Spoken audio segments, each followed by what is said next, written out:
ভাইয়া কেমন সেল হয়? আলহামদুলিল্লাহ ভালো। ফুচকা বেশি সেল হয় নাকি চটপটি?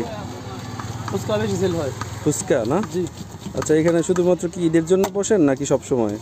এখানে আপাতত ঈদের জন্য বসি, কেন্দ্রবই বাজারে সবসময় বসি। কেন্দাবুয়া বাজার না? জি, কেন্দ্রবাবু বাজার। কেন্দাবুয়া বাজার, আচ্ছা আচ্ছা।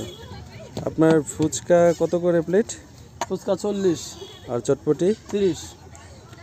30। আচ্ছা বন্ধুরা, আমি আপনাদেরকে আগেও বলেছিলাম যে এখানে যখন কোনো ফেস্টিভ হয় তখন এখানে প্রচুর দর্শনার্থী চলে আসে এবং তখন আপনারা ফুচকা চটপটি এগুলো পেয়ে যাবেন। তো আপনারা দেখতে পাচ্ছেন এখানে প্রচুর কাস্টমার রয়েছে। আমি কিছুক্ষণ আগে কয়েকজনের ভিডিও ক্লিপ নিয়েছিলাম। এই হচ্ছে দৃষ্টিনন্দনের অবস্থা।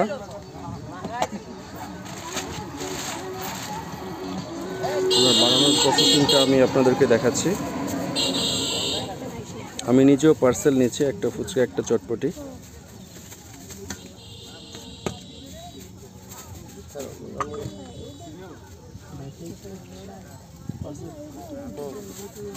একটু ঝাল হবে, হ্যাঁ? আচ্ছা আচ্ছা, চল।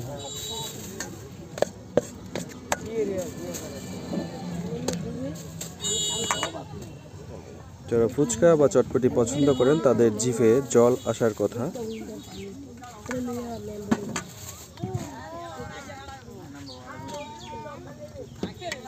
এখানে আমরা ম্যাটেরিয়াল হিসেবে ফুচকার যে ঠোস দেখতে পাচ্ছি, আলু, ডিম, টক,